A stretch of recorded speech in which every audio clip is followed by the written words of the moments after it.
Everyone, welcome back to my YouTube channel. ಇವತ್ತು ಬೆಳಗ್ಗೆಯಿಂದಲೇ ನಾನು ವ್ಲಾಗ್ನ ಸ್ಟಾರ್ಟ್ ಮಾಡಿದ್ದೀನಿ. ಹಾಗೆಯೇ ರ್ಯಾಂಡಮ್ ವ್ಲಾಗ್ ಮಾಡೋಣ ಅಂತ ಹೇಳಿಬಿಟ್ಟು ಹಾಗಾಗಿ ಬೆಳಗ್ಗೆನೇ ನಾನು ವ್ಲಾಗ್ನ ಸ್ಟಾರ್ಟ್ ಮಾಡಿದ್ದೀನಿ. ಮೊದಲಿಗೆ ಇನ್ನೂ ನನ್ನ ಚಾನಲ್ನ ಯಾರೆಲ್ಲ ಸಬ್ಸ್ಕ್ರೈಬ್ ಮಾಡ್ಕೊಳ್ಳದೆ ನೋಡ್ತಾ ಇದ್ದೀರೋ ಪ್ಲೀಸ್ ಸಬ್ಸ್ಕ್ರೈಬ್ ಮಾಡ್ಕೊಂಡು ನೋಡಿ. ಹಾಗೆ ಈ ವಿಡಿಯೋ ಇಷ್ಟ ಆದರೆ ಒಂದು ಲೈಕ್ ಮಾಡಿ. ಈ ವಿಡಿಯೋನ ಎಲ್ಲೂ ಸ್ಕಿಪ್ ಮಾಡಬೇಡಿ, ಪೂರ್ತಿಯಾಗಿ ನೋಡಿ. ಹಾಗೆಯೇ ಪ್ಲೀಸ್ ಸಬ್ಸ್ಕ್ರೈಬ್ ಮಾಡ್ಕೊಂಡು ನೋಡಿ, ಮಾಡಿಲ್ಲ ಅಂತ ಹೇಳಿದ್ರೆ. ಹಾಗೆಯೇ ನಾನು ಅಂದ್ಕೊಂಡಿರೋದು ಈ ವಿಡಿಯೋಗೆ 10K ವ್ಯೂಸ್ ಬಂದರೆ ನಾನು ಫೇಸ್ ರಿವೀಲ್ ಮಾಡ್ತೀನಿ ಅಂತ ತಮ್ನೇಲ್ ಆಲ್ರೆಡಿ ಹಾಕಿದ್ದೀನಿ.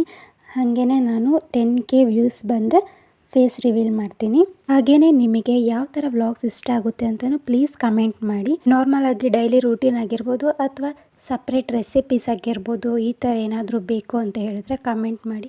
ಈ ಥರನೇ ವ್ಲಾಗ್ ಬೇಕಾ, ಇಲ್ಲ ಅಂತ ಹೇಳಿದ್ರೆ ಬರೀ ಫುಡ್ ರೆಸಿಪೀಸ್ ಬೇಕಾ ಅಂತಲೂ ಹೇಳಿ, ಯಾವ ಥರ ವ್ಲಾಗ್ಸ್ ಬೇಕು ಅಂತ ಹೇಳಿ. ಇನ್ನು ಇವತ್ತು ಬೆಳಿಗ್ಗೆ ನಾನು ಪೂಜೆ ಕೂಡ ಮಾಡಬೇಕಿತ್ತಲ್ವ, ಹಾಗಾಗಿ ಸ್ನಾನ ಎಲ್ಲ ಮಾಡಿಬಿಟ್ಟು ಪೂಜೆ ಕೂಡ ಮೊದಲಿಗೆ ಎಲ್ಲನೂ ರೆಡಿ ಮಾಡ್ಕೊಂಡಿದ್ದೆ ಬೇಗನೆ. ಆಮೇಲೆ ಇವತ್ತು ಪೂಜೆ ಕೂಡ ಮಾಡಿದೆ. ಪೂಜೆ ಮಾಡಿ ಆದಮೇಲೆ ಇವತ್ತು ಬೆಳಿಗ್ಗೆ ಟಿಫನಿಗೆ ಏನೂ ಮಾಡಿರಲಿಲ್ಲ. ಅಂದರೆ ರಾಗಿ ಗಂಜಿ ಮಾಡಿದರು ಅಷ್ಟೇ, ಬೇರೆ ಏನು ಟಿಫನಿಗಂತ ಮಾಡಿರಲಿಲ್ಲ. ಹಾಗಾಗಿ ಇವತ್ತು ಬೆಳಿಗ್ಗೆ ಟಿಫನಿಗೆ ನಮಗೆ ಬರೀ ರಾಗಿ ಗಂಜಿ ಆಗಿತ್ತು. ಅಪ್ಪನಿಗೆ ಅಕ್ಕಿ ರೊಟ್ಟಿ ಮಾಡಿಕೊಟ್ಟಿದ್ರು. ನಾವಿವತ್ತು ರಾಗಿ ಗಂಜಿ ಕುಡಿತಿದ್ದೀವಿ ಬೆಳಿಗ್ಗೆ. ಕೆಲವು ಸಲ ಮಾತ್ರ ಹೀಗೀಗೆ ಅಂದರೆ ರಾಗಿ ಗಂಜಿ ಈ ಥರ ಕುಡಿತೀವಿ. ಕೆಲವು ಸಲ ಮಾತ್ರ ಬೆಳಿಗ್ಗೆ ಟಿಫನ್ ಈ ಥರ ಆಗಿರುತ್ತೆ, ಇಲ್ಲದ್ರೆ ನಾರ್ಮಲ್ ಟಿಫನ್ ಆಗಿರುತ್ತೆ. ಆಮೇಲೆ ಅದನ್ನು ಕುಡಿದಾದ್ಮೇಲೆ ಒಂದು 11 ಗಂಟೆ ಅಷ್ಟೊತ್ತಿಗೆ ನಿನ್ನೆ ಕಲ್ಲಂಗಡಿ ಹಣ್ಣು ಕಟ್ ಮಾಡಿದ್ದು ಕೂಡ ಇತ್ತು. ನಿನ್ನೆ ಸ್ವಲ್ಪ ತಿಂದಿದ್ದೆ ಅಷ್ಟೇ ನಾನು. ಆಮೇಲೆ ಇದೇ ಥರ ಚಿಕ್ಕ ಪೀಸ್ ಮಾಡಿ ಈ ಬಾಕ್ಸಿಗೆ ಹಾಕಿ ಇಟ್ಟಿದ್ದೆ. ಈ ಬಾಕ್ಸಿಗೆ ಹಾಕಿ ಫ್ರಿಜ್ ಒಳಗೆ ಇಟ್ಟಿದ್ದೆ ನಾನು, ನಾಳೆಗೆ ಆಗುತ್ತೆ ಅಂತ ಹೇಳಿಬಿಟ್ಟು. ಹಾಗಾಗಿ ಇವಾಗ ನಾನು ತಿಂತಾಯಿದ್ದೀನಿ. ಅದು 11 ಗಂಟೆ ಅಷ್ಟೊತ್ತಿಗೆ. ಈ ಬಿಸಿಲಲ್ಲಿ ಏನಾದರೂ ಕೋಲ್ಡಾಗಿ ತಿನ್ಬೇಕು ಅನಿಸ್ತಿರುತ್ತಲ್ವ, ಹಾಗಾಗಿ ನಾನು ಫ್ರಿಜ್ಜಲ್ಲಿ ಇಟ್ಕೊಂಡಿದ್ದೆ. ಫ್ರಿಜ್ಜಲ್ಲಿ ಇಲ್ಲ ಅಂದ್ರೂ ಕಲ್ಲಂಗಡಿ ಹಣ್ಣು ತಿನ್ನೋಕ್ಕೆ ಬಿಸಿಲಲ್ಲಿ ಒಂಥರ ಚೆನ್ನಾಗಿರುತ್ತೆ. ಹಾಗಾಗಿ ಆಮೇಲೆ ಇವತ್ತು ಕಾಯಿ ಹೋಳಿಗೆ ಮಾಡಬೇಕು ಅಂತ ಅಂದ್ಕೊಂಡು ನಾನು ಕಾಯಿ ಹೋಳಿಗೆ ಮಾಡಿದ್ದೆ. ಹಾಗೆ ನಮ್ಮ ಅಕ್ಕನಿಗೆ ಬೇಳೆ ಒಬ್ಬಟ್ಟು ಬೇಕು ಅಂತ ಹೇಳಿ ಅದನ್ನು ಕೂಡ ಮಾಡ್ತಾಯಿದ್ದಾಳೆ. ಹೆಂಗೂ ನಾವು ಹಿಟ್ಟನ್ನೆಲ್ಲ ಮಾಡ್ಕೊಂಡಿದ್ವಲ್ಲ, ಹೂರ್ಣ ಒಂದು ಮಾಡ್ಕೊಂಡ್ರೆ ಆಗುತ್ತೆ ಅದನ್ನು ಅಂತ ಹೇಳಿಬಿಟ್ಟು ಅವಳು ಅದನ್ನು ಮಾಡ್ತಾಯಿದ್ಲು. ಅದ್ರ ಜೊತೆಗೆ ಕಾಳು ಗೊಜ್ಜು ಕೂಡ ಮಾಡಿದರು. ಕಾಳು ಗೊಜ್ಜು ಹಾಗೆಯೇ ಒಬ್ಬಟ್ಟಿನ ಸಾಂಬಾರು ಇದನ್ನೆಲ್ಲ ಮಾಡಿದರು. ಇವತ್ತು ಸ್ಪೆಷಲ್ ಊಟ ಅಂತಲೇ ಹೇಳ್ಬೋದು, ಹಬ್ಬದ ಥರ. ಆಮೇಲೆ ಸಂಜೆ ಅಷ್ಟೊತ್ತಿಗೆ ನಾನು ಡ್ರೈ ಫ್ರೂಟ್ಸ್ನೆಲ್ಲ ಪೌಡರ್ ಮಾಡಿ ಇಟ್ಕೊಂಡಿದ್ನಲ್ಲ, ಅಂದರೆ ಅವತ್ತು ಲಡ್ಡು ಮಾಡೋಕ್ಕೆ ಅಂತ ಮಾಡಿದ್ದು. ಇವಾಗ ಅದು ಲಡ್ಡು ಮಾಡಲಿಲ್ಲ, ಟೈಮ್ ಇರಲಿಲ್ಲ ಅಂತ ಹೇಳಿಬಿಟ್ಟು. ಹಾಗಾಗಿ ಹಾಗೇ ಪೌಡರ್ ಇತ್ತು ಬಾಕ್ಸಲ್ಲಿ. ಇನ್ನು ಲಡ್ಡು ಇಲ್ವಲ್ಲ ಅಂತ ಹೇಳಿಬಿಟ್ಟು ಈಗೀಗ ನಾನು ಇದನ್ನೇ ಒಂದು ಸ್ಪೂನ್ ತಿನ್ನೋಕ್ಕೆ ಸ್ಟಾರ್ಟ್ ಮಾಡಿದ್ದೀನಿ. ಹಾಗೆಯೇ ಸೀಡ್ಸ್ನ ಕೂಡ ಹಾಗೇ ತಿಂತಿದ್ದೀನಿ ಸಪ್ರೇಟಾಗಿ ಇಟ್ಕೊಂಡು. ಲಡ್ಡು ಮಾಡೋಕ್ಕೆ ಇನ್ಯಾವತ್ತಾದರೂ ಟೈಮ್ ಇದ್ದಾಗ ಮಾಡಬೇಕು. ಸ್ವಲ್ಪ ಕಷ್ಟ ಆಗುತ್ತೆ ಲಡ್ಡು ಮಾಡೋದಕ್ಕೆ. ಅದಕ್ಕೆ ಹೀಗೇ ಇಟ್ಕೊಂಡಿದ್ದೆ, ಹೀಗೇ ತಿಂತಾಯಿದ್ದೀನಿ ಇವಾಗ. ಯಾವಾಗಲೂ ಟೈಮ್ ಸಿಕ್ಕಿದಾಗ ಲಡ್ಡು ಮಾಡ್ಕೋಬೇಕು. ಹಾಗಾಗಿ ಸದ್ಯಕ್ಕೆ ಇದೇ ಥರ ತಿಂತಾಯಿದ್ದೀನಿ. ಅದಾದಮೇಲೆ ಇನ್ನು ಸಂಜೆ ಅಷ್ಟೊತ್ತಿಗೆ ಕಾಯಿ ಹೋಳಿಗೆ ಮಾಡಿದ್ದು ಹೂರಣ ಕೂಡ ಉಳಿದಿತ್ತು. ಅದಕ್ಕೆ ನಾನು ಈ ಥರ ಒಂದು ಪ್ಲೇಟಿಗೆ ಎಣ್ಣೆ ಸ್ವಲ್ಪ ಹಾಕ್ಬಿಟ್ಟು ಕೆಳಗೆ ತುಪ್ಪ ಕೂಡ ಹಾಕೋಬೋದು.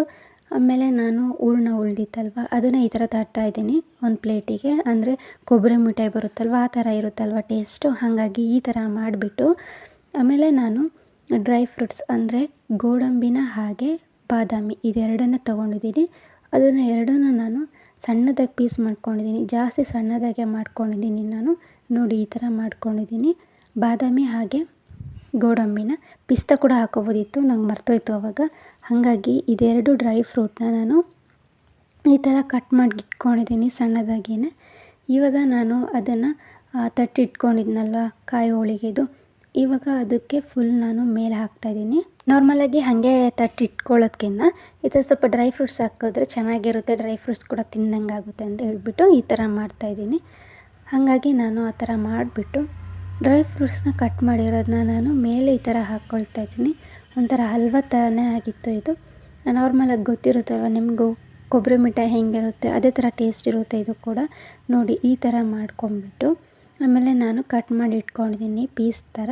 ಆದರೆ ಇದು ತೆಗಿಯೋಕ್ಕೆ ಸ್ವಲ್ಪ ಕಷ್ಟ ಆಗುತ್ತೆ, ಗಟ್ಟಿ ಇರೋದಿಲ್ಲ ಅಲ್ವ, ಹಾಗಾಗಿ ಅದ್ರ ನಿಧಾನವಾಗಿ ತೆಗೆದ್ರೆ ಪೀಸ್ ಟೈಪೇ ಬರುತ್ತೆ ಇದು ಕೂಡ. ನಾನು ಇದೇ ಥರ ಕಟ್ ಮಾಡಿಬಿಟ್ಟು ಅದನ್ನು ನಿಧಾನಕ್ಕೆ ಇನ್ನು ಇವಾಗ ಸಂಜೆ ನೋಡಿ ಸ್ವಲ್ಪ ಕ್ಲೀನಾಗಿ ಸ್ವೀಟ್ ಶೇಪಲ್ಲೇ ಬಂದಿದೆ ಕೂಡ ಚೆನ್ನಾಗಿತ್ತು. ನಾನು ಬ್ಲಾಗಲ್ಲಿ ಹಾಗೇನೆ ತಗೊಬಂದ್ಬಿಟ್ಟು ಚಿತ್ರಾನ್ನಕ್ಕೆ ಯೂಸ್ ಮಾಡಿದ್ದು.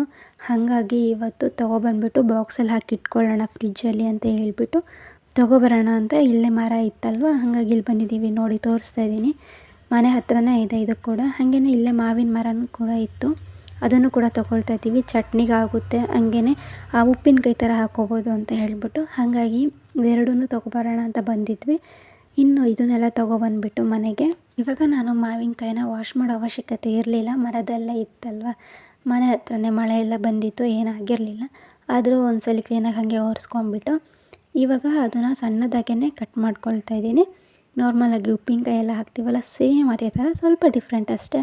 ಇವಾಗ ಅದನ್ನೆಲ್ಲ ಕಟ್ ಮಾಡಿಬಿಟ್ಟು ಚಿಕ್ಕ ಪೀಸಾಗಿ ಇನ್ನು ಅದಕ್ಕೆ ಎಷ್ಟು ಬೇಕೋ ಅಷ್ಟು ಉಪ್ಪನ್ನು ಹಾಕ್ಕೊಂಬಿಟ್ಟು ಹಾಗೇ ಖಾರದ ಪುಡಿ ಕೂಡ ಅದಕ್ಕೆ ಹಾಕ್ಕೊಳ್ತಾ ಇದ್ದೀನಿ. ಉಪ್ಪು ಮತ್ತು ಖಾರದ ಪುಡಿ ಅದಕ್ಕೆ ಹಾಕಿಬಿಟ್ಟು ಕ್ಲೀನಾಗಿ ಒಂದ್ಸಲ ಮಿಕ್ಸ್ ಮಾಡ್ಕೊಂಡಿದ್ದೀನಿ. ಇವಾಗ ಒಂದು ಬಾಣಲಿಗೆ ಸ್ಟವ್ ಮೇಲೆ ಇಟ್ಕೊಂಡು ಅದಕ್ಕೆ ಸ್ವಲ್ಪ ಎಣ್ಣೆ, ಹಾಗೇ ಸಾಸಿವೆ ಸ್ವಲ್ಪ, ಆಮೇಲೆ ಕರಿಬೇವು, ಹಾಗೆ ಬೆಳ್ಳುಳ್ಳಿನ ಸ್ವಲ್ಪ ಕ್ರಷ್ ಮಾಡಿ ಹಾಕ್ಕೊಂಡಿದ್ದೀನಿ. ಇಷ್ಟನ್ನು ಹಾಕ್ಕೊಂಬಿಟ್ಟು ಕ್ಲೀನಾಗಿ ಒಗ್ಗರಣೆ ಮಾಡ್ಕೋಬೇಕು. ಇವಾಗ ನಾವು ಕಟ್ ಮಾಡಿಬಿಟ್ಟು ಉಪ್ಪು ಮತ್ತು ಖಾರ ಹಾಕ್ಕೊಂಡಿದ್ವಲ್ಲ, ಆ ಮಾವಿನಕಾಯಿಗೆ ಈ ಒಗ್ಗರಣೆನ ಹಾಕ್ಬಿಟ್ಟು ಒಂದ್ಸಲ ಕ್ಲೀನಾಗಿ ಮಿಕ್ಸ್ ಮಾಡಿಕೊಂಡ್ರೆ ರೆಡಿನೇ ಆಗೋಯ್ತು. ಚೆನ್ನಾಗಿರುತ್ತೆ ಉಪ್ಪಿನಕಾಯಿ ಥರನೇ. ಮಾಮೂಲು ಉಪ್ಪಿನಕಾಯಿಗೆ ಮೆಂತ್ಯ ಆಮೇಲೆ ಇಂಗು ಇದನ್ನೆಲ್ಲ ಹಾಕ್ಕೊಳ್ತೀವಿ, ಆದರೆ ಅವೆರಡು ಇದಕ್ಕೆ ಸ್ಕಿಪ್ ಮಾಡಿರೋದು. ನಾರ್ಮಲಾಗಿ ಡೈಲಿ ಹೀಗೆ ಒಂದು 2-3 ದಿನಕ್ಕೆ ಚೆನ್ನಾಗಿರುತ್ತೆ. ಹಾಗೇ ಇವತ್ತಿನ ವ್ಲಾಗ್ ಕೂಡ ಇಷ್ಟ ಆಗಿದ್ದರೆ ಒಂದು ಲೈಕ್ ಮಾಡಿ, ಹಾಗೆ ನನ್ನ ಚಾನಲ್ನ ಸಬ್ಸ್ಕ್ರೈಬ್ ಮಾಡ್ಕೊಳ್ಳಿ. ಇನ್ನು ನೆಕ್ಸ್ಟ್ ವ್ಲಾಗಲ್ಲಿ ಸಿಗೋಣ. Thank you for watching.